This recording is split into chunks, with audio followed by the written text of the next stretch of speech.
My name is Joanne Miles. I was 30 years old when my sister tried to ruin my wedding 4 minutes before I walked down the aisle. I was standing inside the bridal suite at the Cathedral Basilica of St. John the Baptist in Savannah, bouquet shaking in my hands, when Claire stepped through the door wearing that polished little smile she always used before saying something cruel. "Dad's not walking you," she said. I stared at her. She moved closer and whispered, "He said he's not helping you embarrass Mom in front of half of Savannah." My mother stood behind her, silent, eyes lowered, not denying a word. My chest tightened so fast I thought I might actually fall apart. The worst part? The night before, I had left a voicemail for a man I had never met, a man I had only learned existed days earlier. And as I looked toward the church doors and prepared to walk alone, footsteps echoed down the hallway. Claire turned, and her smile disappeared. Before I tell you who walked into that hallway, and who stood beside me when my own family stepped away, tell me where you're watching from tonight. Just type your city, your state, or simply here. I'd love to know who's listening to this story with me. The truth is, none of what happened that morning came out of nowhere. By the time I stood in that bridal suite trying to breathe through the shock, I had already spent most of my life getting used to the feeling that something inside my family never quite fit. I've lived in Savannah my whole life, and for the last 8 years I've worked in audio preservation inside a historic records building not far from River Street. Most people hear that and blink, then ask what it actually means. The short answer: I restore voices people thought they'd lost forever. Old cassette tapes, wedding recordings, church choir reels from the 70s, voicemail messages saved from relatives who are gone now. I clean static, repair damaged tape, pull words out of recordings so old they almost sound buried. Then I hand people back a voice they thought they'd never hear again. I've seen grown men cry hearing their father laugh after 20 years. I've watched women hold a pair of headphones with both hands because they could hear their mother's voice again. It's quiet work, careful work, and it teaches you something. Sometimes what sounds lost forever isn't gone at all. It's still there, buried under enough noise that nobody notices. That felt a little too familiar, because growing up in my house was like living with a radio tuned slightly wrong. Nothing loud enough for outsiders to notice, just constant interference. My father, Richard, was respected everywhere in Savannah. He was organized, dependable, the kind of man neighbors trusted. He never yelled, never caused scenes. At church, people shook his hand and called him solid. But with me, he always felt far away, not cruel, just absent in ways hard to explain. When I played piano at church when I was 11, he watched Claire sing in the youth choir like she was the center of the room. When my turn came, he clapped politely, then started talking to somebody beside him before I even finished. At 16, Claire got a silver Honda and a huge birthday dinner. At 16, I was told it would build character if I bought my own car. When Claire got into college, Dad told everyone. He called relatives, took pictures. When I got accepted, he nodded once from the kitchen table and said, "Good," then went back to reading. It sounds small, and maybe one moment by itself is small, but years of small things stack up. My mother always explained it away. "Your father's tired. You know Claire needs more support. You take things too personally." Eventually, I stopped asking. I built my own life, paid for school, built a career, bought my condo. And when Ethan proposed under the live oaks at Forsyth Park, with tourists stopping to clap and the late afternoon light cutting through the Spanish moss, I actually believed maybe things were finally changing. Dad smiled. Mom cried. Claire hugged me. For a little while, everything felt lighter. Then, about 2 weeks before the wedding, I stayed late at work restoring a set of old church archives damaged by humidity. Most of it was ordinary. Choir rehearsals, Sunday sermons, baptism records. Then I picked up one old reel with faded handwriting across the label. Baptism Archive, April 1996. My hands almost kept moving. Almost. Instead, I threaded the tape onto the machine, pressed play, and heard a voice I had never heard before. A man's voice. Low, shaking, speaking my name like it mattered. And in 1 second, every quiet thing I had spent my whole life trying not to question suddenly felt impossible to ignore. The hard part wasn't only that Claire had always been favored, it was that she knew exactly how to use it. Some people bully loudly. Claire never needed to. She preferred a smile, a joke.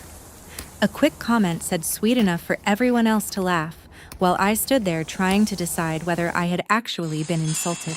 When we were kids, relatives used to say Claire had natural charm. And she did.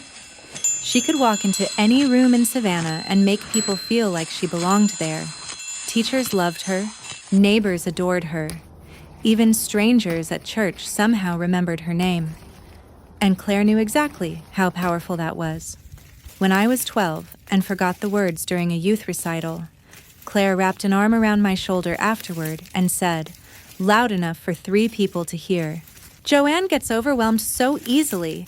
She's always been more sensitive." Everyone smiled like she was being supportive. I smiled too, even though I knew exactly what she meant. When I was in college and doing freelance audio cleanup for extra money, Claire asked me to help a friend with a project. It turned into 8 hours of editing. The next week, her friend thanked Claire publicly for saving everything. Claire never corrected her. Then came the comments, little ones, sharp enough to stick. "Joanne's talented. She just overthinks. She's sweet once she relaxes.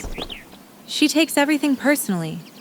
My father heard every one of them, and somehow Claire always ended up standing closer to him, talking first, laughing first, answering questions before I could. By the time we were adults, she didn't even have to try hard anymore. It had become a rhythm. And once Ethan and I got engaged, Claire stepped into wedding planning like she'd been waiting for it. She hugged me and said, "I know exactly what you need. Let me help." At first, I thought maybe this was her way of trying. She recommended florists, called vendors, helped coordinate seating.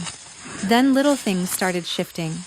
My guest list suddenly included 3 of Claire's friends I barely knew. A violin piece Ethan and I had chosen disappeared from the ceremony lineup.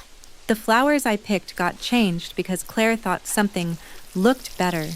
Every time I questioned it, she smiled. Dad agreed with me.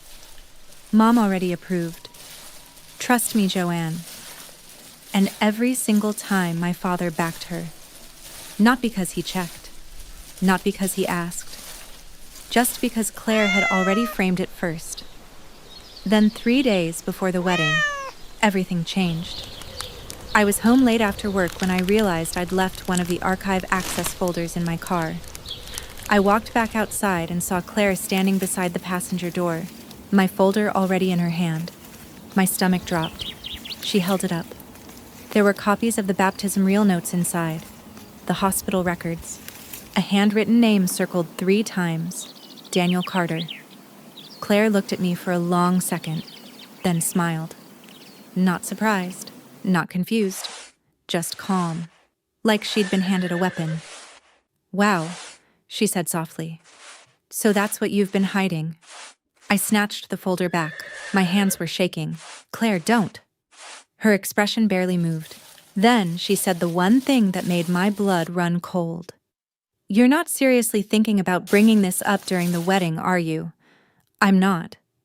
"I hope not," she said, "because Mom would never survive that." And then she walked inside. The next morning, Richard barely looked at me during breakfast. Mom kept dropping things in the kitchen. Nobody said anything, but the air felt wrong, heavy. By that afternoon, I heard Claire in the hallway talking quietly to Dad. I only caught one sentence. "She already knows, and she's angry." Then silence. Then my father's voice, low, tense, and for the first time in years, I heard fear in it. That was the moment I understood. Claire hadn't just found the truth. She had already decided how to use it. And somehow, before I ever said one word, she had convinced my father I was the threat. That night, I barely slept. I kept replaying Claire's face in my head. That calm expression, that quiet confidence. Like she already knew exactly how everyone in the family would react before they even opened their mouths. The next morning, I went to work early. I locked myself inside the archive room before anyone else came in. The building was still quiet, just the hum of the air system and traffic waking up outside on Bay Street. I put the baptism reel back on the machine. My hands felt cold. I pressed play. At first it sounded ordinary. A priest speaking, soft movement, a baby crying, my own voice as an infant, thin and sharp through old tape. Then my mother. You could hear tension in her breathing before she even spoke. Then a man's voice, low, unsteady, close to the microphone. Please let me hold her. I froze. The priest quietly said a name, Daniel Carter. There was no doubt, no static distortion, no guessing. Clear as day. Then my mother answered, and her voice didn't sound emotional, it sounded frightened. No, Richard is here. We agreed. Daniel said something I still hear in my head. You told me I was her father. My heart dropped so hard I physically grabbed the edge of the desk. Then another voice, my father, Richard, sharp, controlled. Lower your voice. Silence. Then Daniel again. Are you seriously doing this? Then my mother, fast, panicked. She needs stability. She needs a family. And Daniel answered with something so broken it nearly made me stop the recording. She already has a father. Me. The reel crackled. The priest tried calming everyone. The baptism continued. Then tape hiss swallowed everything. I sat there staring at the machine like the room had tilted.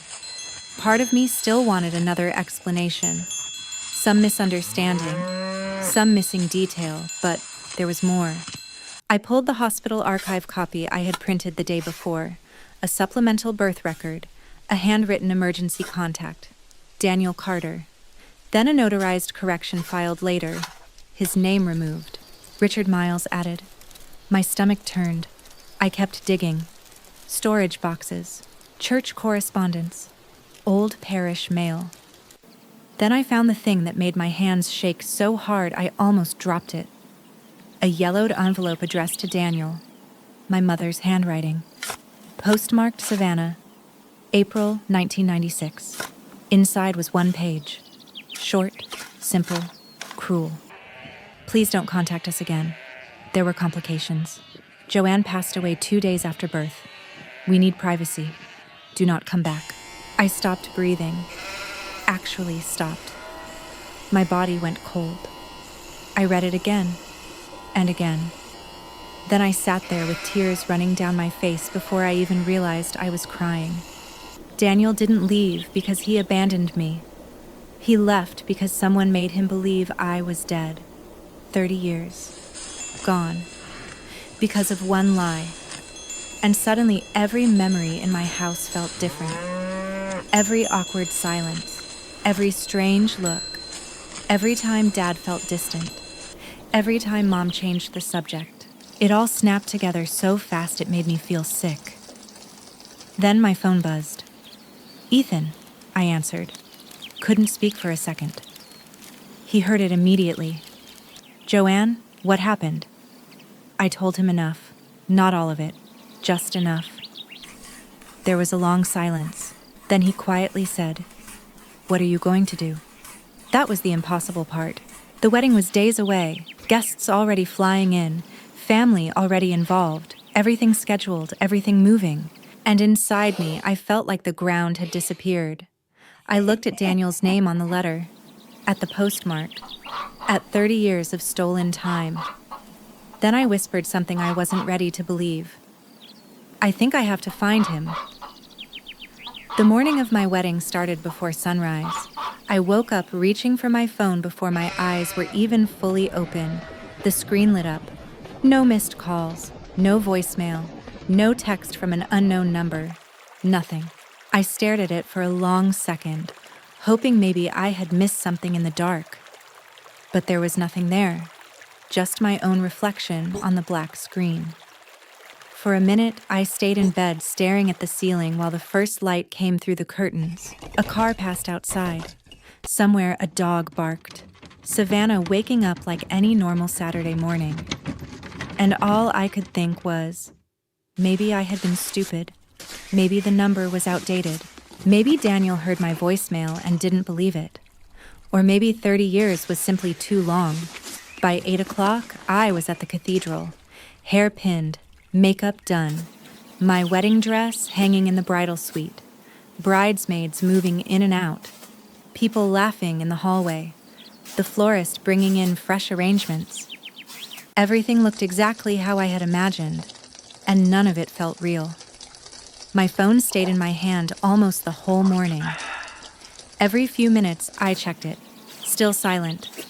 Ethan came by for a minute before guests arrived. He knocked softly and stepped inside. The second he looked at me, he knew. He crossed the room and took both my hands. "You okay?" I tried to smile. I couldn't. I really thought he'd call. Ethan squeezed my hands tighter. "I know. What if I made a mistake?" "You didn't." What if he heard it and just didn't want this? He shook his head. "No, don't do that to yourself." I looked down. I don't even know him, and somehow this still hurts. His voice softened. "That makes sense." He kissed my forehead carefully. Then the coordinator called him. He gave my hands one last squeeze and left. The room got quiet again. I checked my phone. Nothing. No ringtone. No voicemail. No Daniel. And right there, standing in my wedding dress with 10 minutes left before the ceremony, something inside me started sinking. Because for the first time, I let myself believe maybe nobody was coming. Maybe there wouldn't be answers. Maybe I would carry all of this alone. And let me ask you something.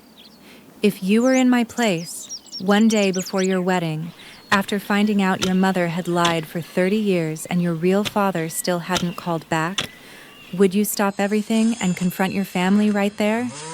Or would you stay quiet, walk into the ceremony, and deal with the truth later? Tell me honestly what you would do. I barely had time to take one steady breath before Claire stepped into the bridal suite. She closed the door behind her. Perfect hair, perfect dress, perfect smile.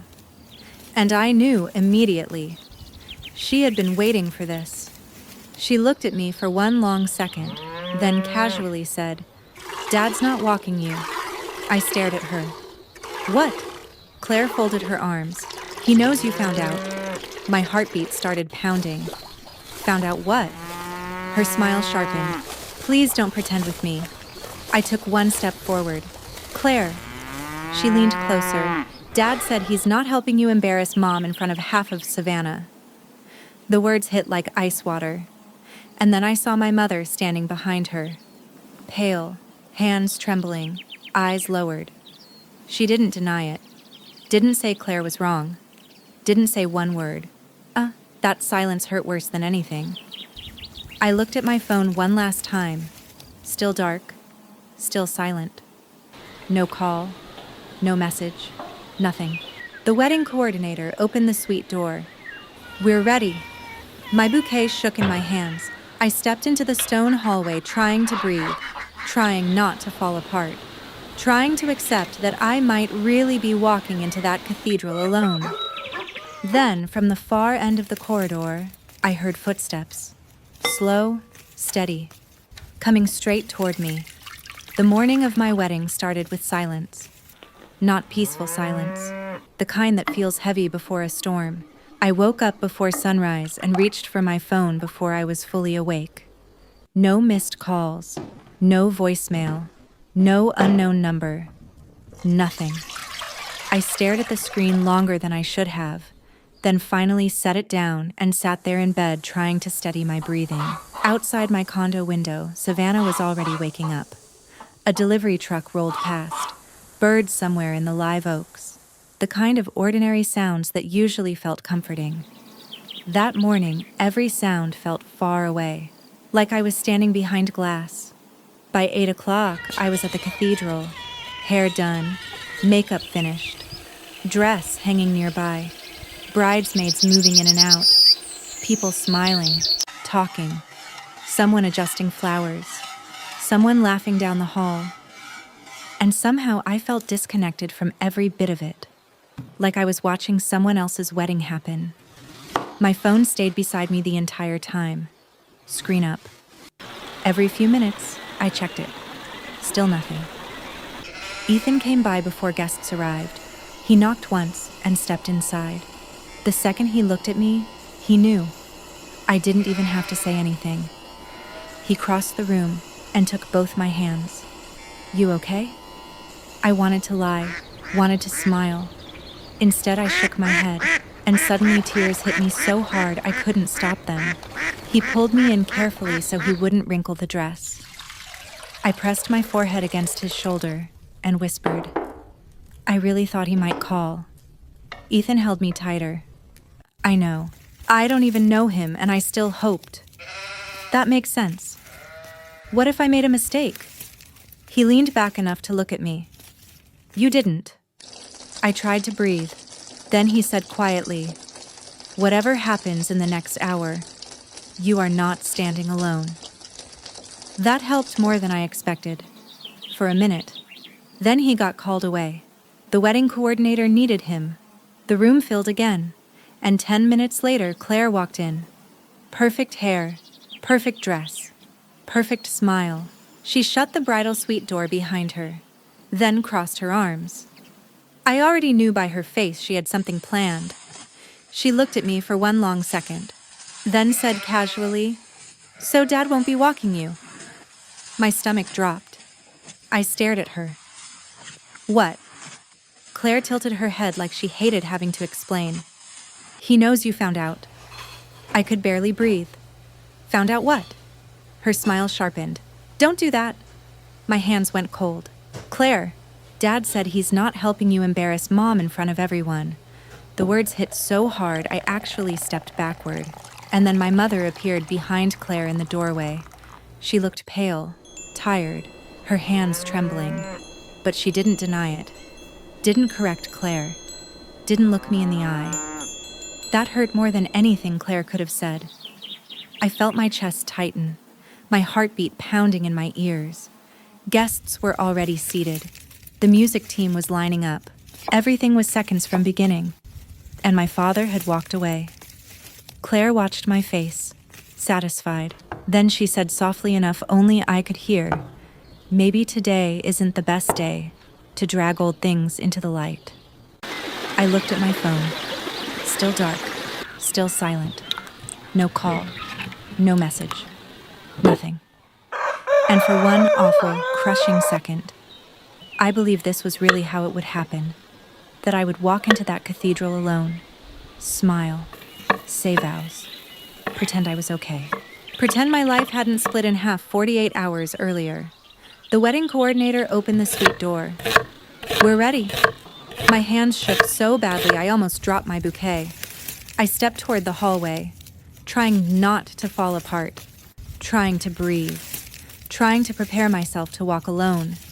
Then from somewhere at the far end of the stone corridor, I heard footsteps. Slow, steady, coming straight toward me. The footsteps got louder against the stone floor. Slow, steady. Every sound echoing through that long cathedral hallway. I stopped breathing. Claire turned first. The color left her face so fast I actually saw it happen. My mother covered her mouth with one hand, and then I saw him. Tall, broad shoulders, dark suit, gray at his temples. The same eyes I had stared at on my laptop screen the day before. Only now he was standing 10 feet away from me. Real. Daniel Carter. For a second, neither of us moved. He looked at me the way people look at something they were told they lost forever. Like he almost didn't trust himself to believe it. Then he stepped closer. and in a voice so calm it nearly broke me, he said, "Joanne?" I nodded. That was all I could manage. He swallowed hard. "I heard your voicemail at 4 this morning." My throat tightened. I drove straight from Charleston. I looked at his face, at his hands, at the lines around his eyes. 30 years, standing in front of me. Then he glanced toward the church doors. He looked back at me and quietly said, "If you still want someone beside you, I'd be honored." That did it. Everything I had somehow held together all morning finally cracked.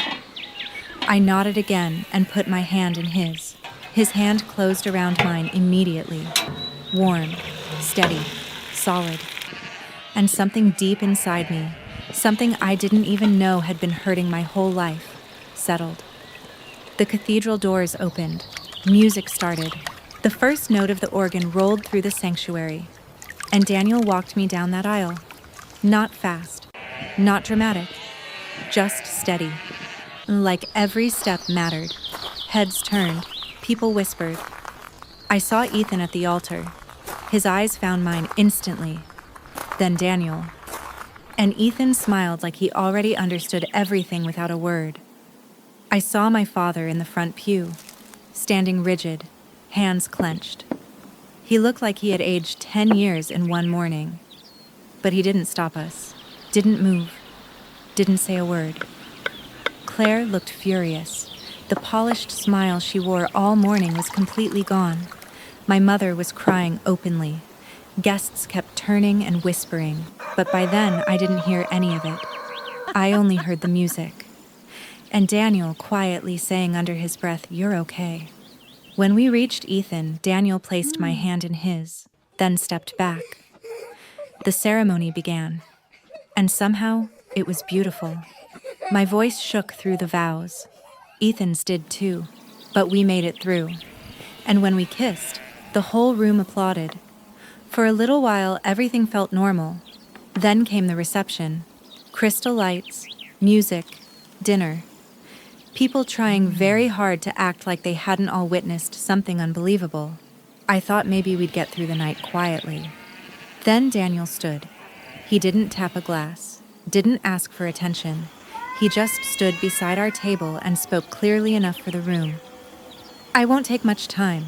Every conversation stopped. He reached into his jacket, pulled out one photograph, and held it up. It was me, a newborn wrapped in a pale hospital blanket, Daniel holding me, smiling. His voice stayed calm. I missed 30 years because someone told me my daughter died. The room went completely still. He looked at me, then back at everyone. I believed it. For 3 decades. His jaw tightened, but I wasn't going to miss this. My mother broke first. She stood up shaking and whispered, "It's true." The room erupted. Small whispers, people turning. Claire suddenly stood. "This was supposed to be a wedding, Joanne. Are you seriously doing this now?" I looked directly at her. "No, Claire." My voice came out steadier than I expected. "You did this." That shut her up instantly. Then my father stood, and the room somehow got even quieter. He looked at Daniel, then at me, and for the first time in my life, I saw him without the wall. His voice was low. This was my failure. No excuses, no blame, no speech. Just that. Then he sat back down. Claire looked stunned. My mother cried harder, and Ethan quietly squeezed my hand beneath the table. A few minutes later, the band started again. Ethan led me onto the dance floor for our first dance. Then, when the song ended, I turned, looked at Daniel, and held out my hand. He smiled through tears and joined me. That dance with Daniel lasted maybe 3 minutes. It felt like an entire lifetime. Neither of us tried to say much. We didn't know how. How do you fit 30 years into one song? How do you explain birthdays missed? Graduations? Every ordinary Tuesday that should have happened but never did? So we didn't try. I rested my hand against his shoulder. He held mine carefully. And when the song ended, he looked at me with tears in his eyes and said the one thing that stayed with me afterward. "I thought about you every April." That hit harder than anything else that day. Not anger, not shock, not even the truth. Just that simple sentence. Every April, every year. Wondering. I hugged him before I could stop myself, and for the first time all day, I actually felt calm. The rest of the reception moved differently after that. People still whispered. Of course they did. Savannah has always been a beautiful city with a long memory. By the next morning, I knew half of downtown probably knew some version of what happened at our wedding. But honestly, I didn't care. For once, I was too tired to protect anyone else's version of the truth. A week later, Daniel came back from Charleston and we had lunch near the river. Just the two of us. Nothing formal, nothing dramatic. Fried shrimp, sweet tea, tour boats passing behind us, and long pauses neither of us rushed to fill. He brought old photographs, a hospital bracelet, a tiny card with my footprint stamped on it. He had kept everything, even after believing I was gone. Especially after believing I was gone. That mattered more than I can explain. We didn't force anything. We didn't pretend 30 years could disappear. We started small. A phone call, coffee, stories. He told me about his years with Charleston Fire, about hurricanes, long shifts, his retirement. I told him about Ethan, my work, Savannah. Little things, normal things. And somehow normal felt bigger than dramatic ever could. My father sent me a handwritten letter 3 days after the wedding. Not a text, not an email, a real letter. He apologized, not with excuses, not blaming my mother, not blaming fear, just plain words. He admitted he knew the truth. He admitted he let silence become normal. And he admitted he had no idea how to fix what he broke. I read it twice, then folded it and put it away. I wasn't ready. Not yet. Maybe someday. Maybe not. My mother called more than once, left long, emotional voicemails, crying, apologizing, saying she had been scared, saying she thought she was protecting our family. The truth was harder. She protected the version of life she wanted to keep. And everybody else paid for it. Claire didn't call at all, not after the wedding, not after family started asking questions she couldn't spin. A few relatives stopped inviting her places. Aunt Linda, who never misses anything, told Ethan she'd never seen someone lose control of a room faster. That sounded about right. The strangest part was this. For most of my life, I thought betrayal happened all at once, like one giant dramatic moment. Now I know better. Sometimes betrayal happens quietly, at a kitchen table, in a hallway, in one lie repeated long enough that everyone starts treating it like truth, and sometimes the truth takes years, decades, to finally reach you. But when it does, it still changes everything. Even if it happens 4 minutes before a wedding, even if it walks toward you down a stone hallway when you thought nobody was coming. And I want to ask you one last thing. If you were in my place after everything came out, would you slowly open that door again with family, or keep your distance and protect your peace? Just one word in the comments, or distance. And if stories about family secrets, hard-earned respect, and justice arriving at exactly the right moment feel a little familiar to you, stay here with me. Because next time, I'm sharing the story of a daughter who got cut out of an inheritance until one locked safe changed everything overnight.